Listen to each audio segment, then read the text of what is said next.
Galatia pasal yang keempat, kita baca ayat 12 sampai ayat ke-15. Galatia pasal 4 ayat 12 sampai ayat yang ke-15. Aku minta kepadamu, saudara-saudara, jadilah sama seperti aku, sebab aku pun telah menjadi sama seperti kamu. Belum pernah ku alami sesuatu yang tidak baik daripadamu. Kamu tahu bahwa aku pertama kali telah memberitakan Injil kepadamu oleh karena aku sakit pada tubuhku. Sungguh pun demikian keadaan tubuhku itu yang merupakan pencobaan bagi kamu, namun kamu tidak menganggapnya sebagai sesuatu yang hina dan yang menjijikkan, tetapi kamu telah menyambut aku sama seperti menyambut seorang malaikat Allah. Malahan sama seperti menyambut Kristus Yesus sendiri. Betapa bahagianya kamu pada waktu itu. Dan sekarang di manakah bahagiamu itu? Karena aku dapat bersaksi tentang kamu, bahwa jika mungkin kamu telah mencukil matamu dan memberikannya kepadaku. Pada malam hari ini saya ingin bicara tentang kecintaan satu jemaat kepada hamba Tuhan, yaitu jemaat yang dilahirkan oleh Rasul Paulus, sidang jemaat Galatia. Saya ingin bicara siapa yang disebut Bapak Rohani. Siapa yang disebut Bapak Rohani? Yang disebut Bapak Rohani adalah dia yang melahirkan saudara di dalam Injil. Dia yang membimbing saudara mengenal Yesus Kristus. Ayat 18. Memang baik kalau orang dengan giat berusaha menarik orang lain dalam perkara yang baik, asal pada setiap waktu dan bukan hanya bila aku ada di antara kamu. Hei anak-anakku, karena kamu aku menderita sakit bersalin lagi, sampai rupa Kristus menjadi nyata di dalam kamu. Ini yang disebut Bapak Rohani. Seorang yang membawa saudara ke dalam Kristus. Seorang yang melahirkan saudara di dalam Injil Tuhan. Itu Bapak Rohani. Selain Bapak Rohani ada juga gembala jemaat. Selain gembala jemaat ada juga saudaraku penginjil. Ada juga guru sekolah Alkitab. Ada juga rasul dan nabi. Tapi saya ingin mengajak saudara melihat satu hal yang indah ini. Hubungan antara satu kelompok anak Tuhan dengan Bapak Rohaninya. Paulus dilahirkan dengan tubuh yang tidak sempurna. Kalau saudara mau tahu. Sejarah gereja mengatakan bahwa badan Rasul Paulus itu kecil dan bungkuk. Akibat bukan hanya itu, dipukul juga ya. Cacat dia ini, bungkuk. Kakinya membentuk huruf O. Ini sejarah gereja berkata. Alisnya seperti almarhum Brezhnev, presiden Rusia. Hidungnya seperti burung kakatua. Kepalanya sugus, sudah gundul semua. Siapa yang mau punya gembala seperti begini? Bongkok, jalan kaki letter O, alis seperti Brezhnev, sugus di kepala, hidung saudaraku mancung seperti burung kakatua. Ya, secara penglihatan saudara, tidak ada sesuatu yang kita bisa banggakan dari Rasul Paulus. Tetapi inilah jemaat Galatia. Dia menerima Paulus seolah-olah menerima Yesus Kristus. Seolah-olah Yesus itu masih ada dalam pribadi Paulus. Seolah-olah Allah yang mereka terima. Kalau saudara baca ayat terakhir yang saya baca tadi, sampai mereka rela mengorek matanya untuk beri kepada Paulus kalau ada operasi mata zaman dulu. Sebab Paulus mungkin karena dipukul terlalu sering, dia ini agak kurang bisa melihat dengan jelas. Buktinya di mana? Di dalam Galatia pasal 6, saudara-saudara, ayat 11. Di sana Paulus berkata, lihatlah bagaimana besarnya huruf-huruf yang kutulis kepadamu dengan tanganku sendiri. Sebab dia sudah tidak bisa jelas lagi membaca, maka dia tulis juga dengan huruf-huruf yang besar, supaya dia bisa tulis surat dia. Ada gangguan di matanya, mungkin pada waktu dia melihat Yesus di Damaskus, ketika dia melihat satu terik terang, yang lebih terang dari cahaya matahari, ya, itu ada gangguan buat matanya. Jadi saudaraku, seorang hamba Tuhan, itu ada kekurangannya. Bahkan dia bilang, itu aku sakit pada tubuhku. Itu Rasul Paulus akui. Tapi jemaat ini yang sudah dilahirkan oleh Injil, dia anggap bapak rohani ini memang bapak rohani, sampai mereka mau cungkil mata rasanya kasih sama Paulus. Jemaat saya, saudara, walaupun tidak berkata, tapi sudah ada hal yang tersirat. Tidak ada yang tersurat, tapi tersirat. Minggu kami punya. Gembala kami tidak boleh kemana-mana hari Minggu. Dari pagi sampai sore, Minggu, jemaat Cianjur punya hak. Hari yang lain sudah pakai menginjil ke sana, menginjil ke sini. Senin di Jakarta, Selasa di Jakarta, Rabu kadang-kadang banyak kali keluar kota menginjil ke sana kemari. Tapi Minggu kami punya. Bahkan ada satu ibu berkata, yang khotbah siapa saja nggak apa-apa, asal koyoyo. Koyoyo itu saya, panggilan dalam bahasa Prancis. Asal Pak Awondatu itu duduk di mimbar kelihatan, mereka lihat, walaupun mereka tahu saya galak, streng. Kalau ada anak jalan-jalan, stop, luar tuh anak bawa ular. Tapi karena mereka tahu saya ini bapak rohaninya, yang melahirkan di dalam Injil, yang memelihara dengan Injil dari minggu ke minggu, mereka berkata, walaupun tidak khotbah, asal duduk aja. Asal lihat gembala, rasa tentrem. Ini hubungan antara jemaat dengan gembala, dengan bapak rohani. Tidak boleh ada yang lain. Minggu kami punya. Berkali-kali panitia KKR di sana sini, panitia KKR minta harus ada hari Minggu, harus ada hari Minggu. Saya bilang tidak bisa. Kalau you mau ambil hari Minggu, saya lebih baik tidak jadi. Sebab Minggu Cianjur punya. Ya. Mereka sudah yakin kalau Minggu gembala saya ada. Mereka sudah tahu Minggu gembala saya ada. Ya, walaupun hari-hari yang lain ada, tapi Minggu itu hak kami. Jangan diganggu-ganggu. Minggu hak kami. Nah, seorang anak Tuhan, seorang umat Allah, kalau sudah mengasihi hamba Tuhan, saudara-saudara, dengan kasih yang murni, dengan kasih Kristus, ini luar biasa.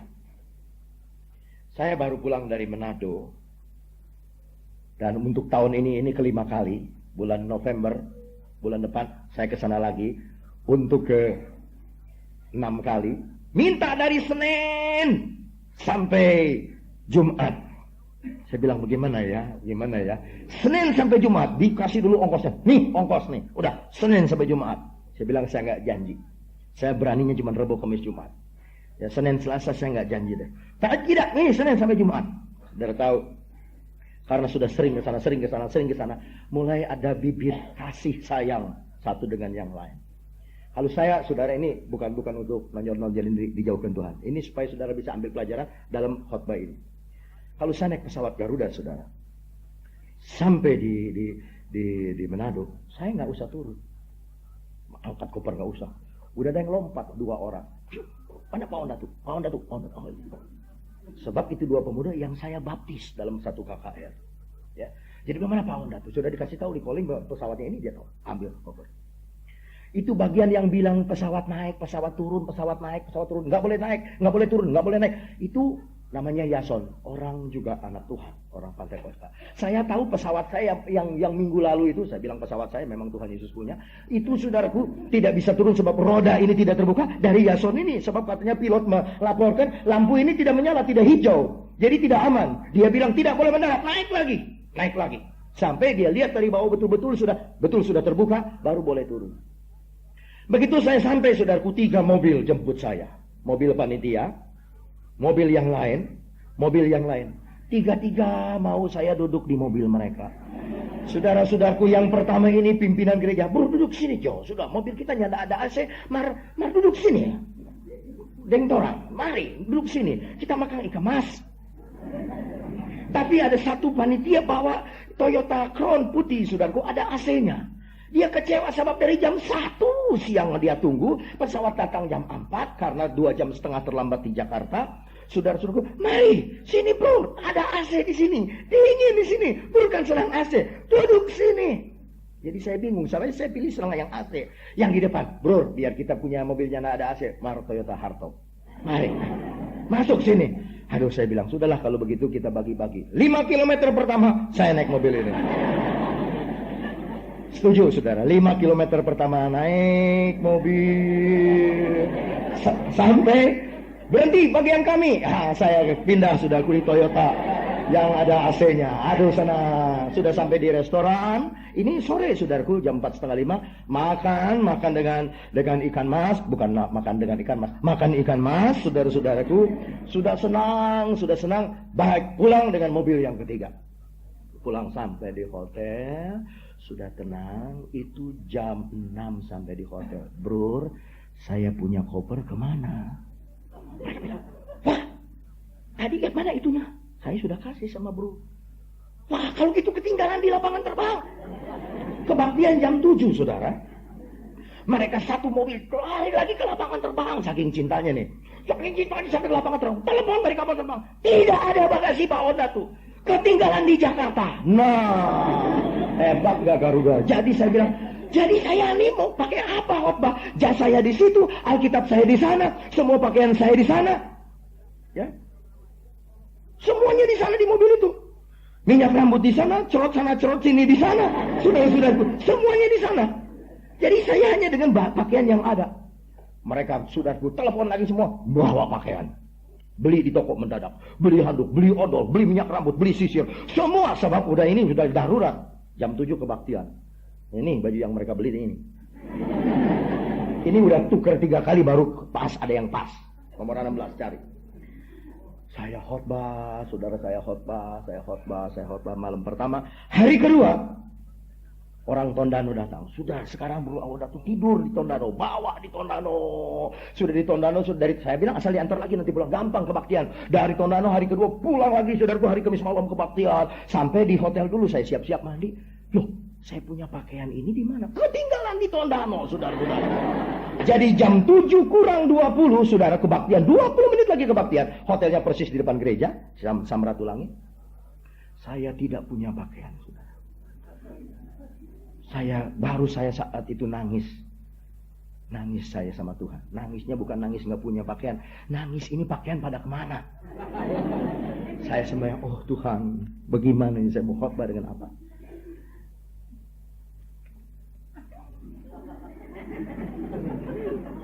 Ada kasih tempat coba. Ya, di atas masih ada tempat. Apa yang terjadi saudara-saudaraku jam 7 kurang 20 menit. Betul-betul saya nangis. Saya mandi. Habis mandi saudara-saudara lagi masih mandi. Mau nado. Tunggu. Udah kesel juga nih. Pakaian pada kemana? Tunggu. Udah mau nangis. Siapa mau khotbah pakai apa? Baju udah kotor berkeringat. Saya masih itu ikut peletakan batu pertama pembangunan gereja di satu desa. Jadi udah berkeringat. Tentu BAU saudara-saudara ya. Apa yang terjadi saudara? Ini koper sudah ketemu, ketinggalan di ujung pandang kemarin. Dia bawa saudara-saudaraku itu satu bapak dari lapangan terbang lari. Aduh, saya bilang itu pialanya besar tuh. Pialanya besar, Tuhan tahu. Ya, waduh saudara-saudaraku saya pakai pakaian, puji Tuhan saya udah ketemu pakaian saya. Khotbah hari kedua sudah pakai jas, pakai dasi, duduk di mimbar. Haleluya puji Tuhan. Datang pendeta. Bro, itu jas beli di mana? Ya ampun, pikirannya saya punya pakaian masih ketinggalan, saudara-saudaraku. Sebab memang tangannya agak panjang sedikit. Tetapi saudara lihat bahwa kecintaan Tuhan, kecintaan anak Tuhan sama hamba Tuhan itu luar biasa. Ini nih, setiap hari Selasa nih ada fit di sini. Ini untuk minum saya, sebab ada satu keluarga lihat kasihan saya. Kalau mau khotbah, bro, ini fit untuk minum. Nanti saya minum akhir. Ya, walaupun kadang-kadang ada orang lain ikut minum, nggak apa-apa. Tetapi saudara-saudaraku, ada kecintaan satu jemaat sama hamba Tuhan. Ada keluarga yang pernah, Bro, saya lihat Bro punya pakaian itu saja, itu lagi. Ayo ikut saya ke toko. Oke, ikut ke toko. Ini ukur semua, ada. Ya, ada yang spesial, dia bikin makanan. Ini untuk Pak Ondatu. Ada yang peraskan air jeruk khusus. Ini untuk Pak Ondatu. Saya tahu itu cintanya seorang jemaat kepada hamba Tuhan, kepada seorang hamba Tuhan, itu cinta. Nah, hari Jumat saya puasa di Tondano sebab ada puasa massal. Puasa massal, saudaraku, hari Jumat. Dan ini juga puasa, saudaraku, dibagi dua. Yang satu ini di satu tempat berdoa, puasa di sana dengan doa itu dari pagi sampai jam 4 buka. Jadi sembahyang sama-sama. Saya di gereja, tidur di gereja. Saudara tahu, saya ditemani dua pengerja, lalu kaum ibu itu juga berdoa di gereja semua. Semua saudaraku. Akhirnya waktu mau tutup doa, mereka panggil saya untuk tutup dalam doa. Mereka turun dari tingkat ke-3, turun ke tingkat 2, di mana saya tidur, dan kami berkumpul untuk berdoa bersama-sama. Ingin berdoa sama-sama awon datang. Ada satu encim, satu asoh, saudara. Dia orang Konghu, dia cinta Tuhan. Gembala jemaatnya berkata, ini ibu yang suka setia bawa makanan di pastori. Ini ibu yang kalau puasa ikut puasa. Ini ibu yang kalau doa ikut doa. Kalau ada puasa ikut puasa. Ini orang Tionghoa, Maksi Pelo. Kalau ada doa dia ikut doa. Kalau puasa. Kalau tahu ada hamba Tuhan, dia yang bawa makan, Brenda pun semua. Itu dia. Walaupun banyak ibu yang lain, ini juga suka korban. Saudaraku, kami berdoa tutup kebaktian doa. Saya tidak bisa tahan, saya ketawa, saudara. Dengar ini ibu sembahyang, sebab dia orang Tionghoa, masih pelok dia doa.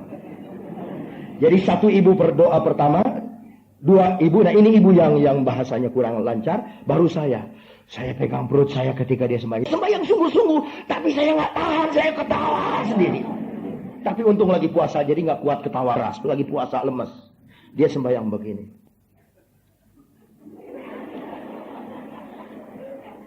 Oh Tuhan Yesus, dia pakai logat Manado. Kami yakin, kami tahu, bukan langkah pertama tu pintin, mar langkah terakhir tu pintin. Saya bingung apa tu pintin. Jadi begini kalau logat Manado tuh, bukan langkah pertama itu yang penting, tapi langkah terakhir itu yang penting. Jadi bukan langkah pertama tu pintin, mar langkah terakhir tu pintin. Saudara-saudara, saya nggak bisa tahan, ya. Pernah dia suruh umumkan sama satu pendeta katanya. Waktu saya cerita sama gembalanya, diumumkan. Nanti hari ini ada pengumuman, ada persekutuan doa. Dia kasih bisik sama pendeta. Ada persekutuan doa di toko Sanumali. Jadi dia bilang, pendeta ini, ada persekutuan doa hari ini di toko Sanumali. Dia lari lagi. Bukan Sanumali. Oh bukan Sanumali, tapi di toko Sanumalik. Padahal maksudnya toko Sanubari, saudara-saudara.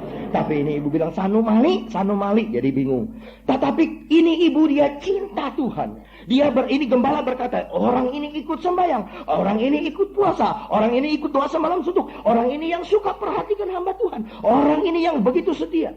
Ada satu hubungan yang baik antara jemaat sama gembala. Nggak enak kalau nggak lihat gembala. Nggak lihat bapak rohani itu nggak enak.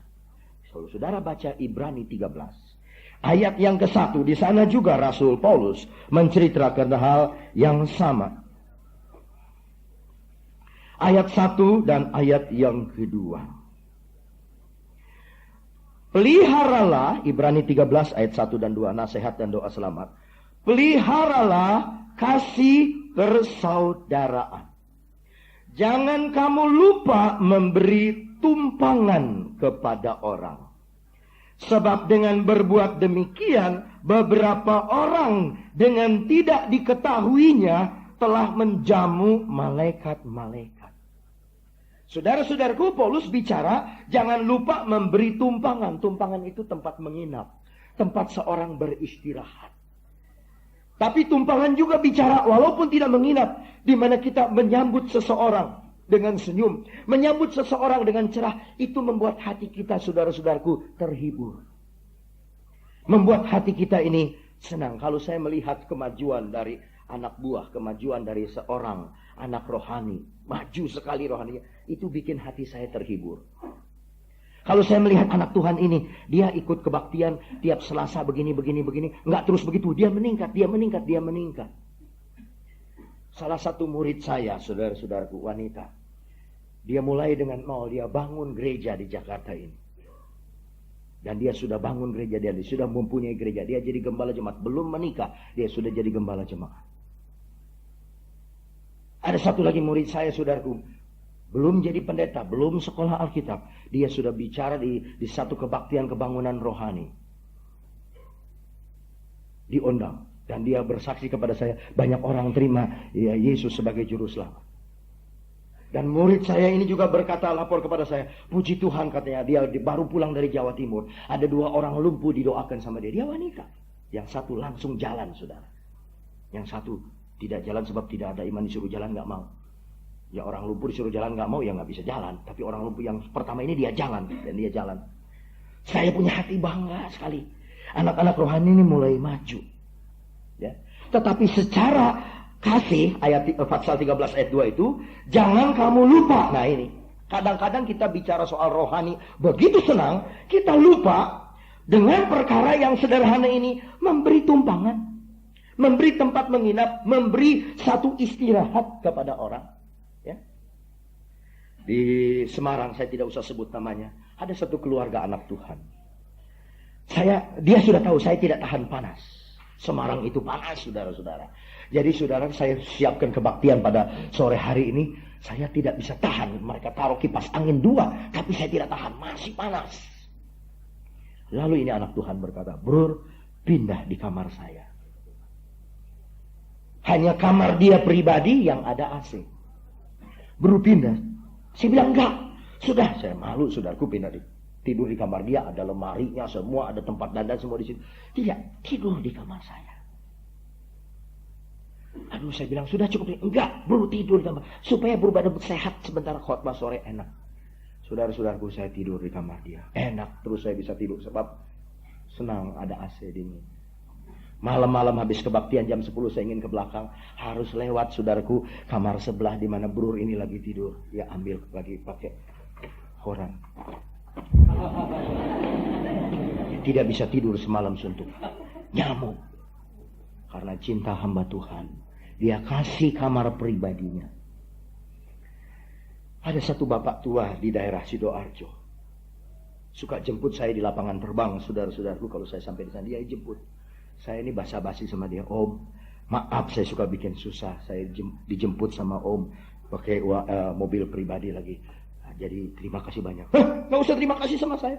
Saya bukan jemput Awon Datu, saya jemput malaikat Tuhan. Waduh, imannya ini besar. Dia pakai Ibrani 13 ayat 2. Dia tidak lagi nilai seorang itu hamba Tuhan. Tidak, dia tahu dia jemput Tuhan. Dia jemput malaikat Tuhan. Itu prinsip dia. Indah sekali, saudara-saudaraku, kalau mendengar anak-anak Tuhan itu punya kasih sayang sama hamba Tuhan. Ayah saya, almarhum, selalu banyak cerita tentang waktu mereka masuk di Cianjur pada tahun 46. Saya baru goyang kepala waktu 16 September ibu saya ulang tahun. Dipanggil hamba-hamba Tuhan yang bekas praktek dulu di Cianjur. Sekarang sudah jadi hamba-hamba Tuhan top-top, lagi bangun gereja semua. Baru saya dengar cerita penderitaan orang tua saya dulu. Mereka masuk Cianjur tahun 46. Pengantin baru dari Jakarta, diberkati di Jakarta. Begitu pengantin baru langsung naik truk orang yang pindah. Naik truk ke Cianjur. Saudara tahu, mereka tidak tahu suami istri, papa mama saya pakai baju putih dulu. Mereka tidak tahu bahwa mereka duduk di Pantat Kuali. Pantat Kuali yang dibalik di truk itu, mereka duduk di sana. Saking senangnya nih, cinta pertama nih, baru kawin nih. Waduh, honeymoon, angin besar juga no problem, naik di truk. Begitu mereka turun, mereka baru tahu pakaiannya kotor semua. Lalu saya dengar cerita dari mama saya. Mama masak di kaleng mentega. Minum dari kaleng mentega. Makan dari kaleng mentega. Masaknya di bawah pohon pisang. Waduh, saya terharu. Papa kamu itu mesti kuras itu sumur yang sudah bau busuk. Banyak bangkai binatang di situ. Itu papa kamu yang kuras. Sehingga air yang baru turun. Pernah kami berdua, katanya papa sama mama, sakit malaria. Dua-duanya sakit malaria. Kalau sekarang Malarindo Tropi Kangen. Waktu itu nggak ada Malarindo Tropi Kangen. Yang obatnya Cin tablet. Nggak ada, saudara-saudaraku. Ini benar-benar malaria. 3 hari 3 malam. Sakit betul. Ya, puasa kepaksa, tidur di atas tempat tidur, saudaraku, ada kasurnya, ada ranjangnya, nggak ada papannya. Jadi pada tengah malam nanti, kalau nggak papa saya yang kejeblos, mama saya yang kejeblos. Sebab tidak ada papan itu. Tapi lagi cinta pertama, honeymoon, biarpun tidak ada papan, haleluya, puji Tuhan, lagi sakit-sakitan. Lalu ada satu asoh, nah ini saudara, namanya Anyiso. Itu digerakkan oleh Tuhan untuk bawa satu rantang makanan pada hari keempat. Dia datang, saudara-saudaraku. Om Yan, ya, sudah bangun belum? Mata sudah, badan belum. Sebab nggak bisa bangun. Boleh saya masuk? Buka saja, nggak dikunci, tenang aja. Masuk. Ada apa? Ini, saudara, 3 hari 3 malam nggak makan, nggak minum, sakit di tempat tidur. Tuhan kasih buka puasa. Satu ibu digerakkan Tuhan langsung untuk bawa nasi, sayur. Habis tandes itu makanan, saudara-saudaraku. Rantang aja yang enggak. Karena seorang yang cinta kepada Tuhan, seorang yang cinta kepada Tuhan, seorang yang cinta sampai sidang jemaat Galatia rela kasih mata,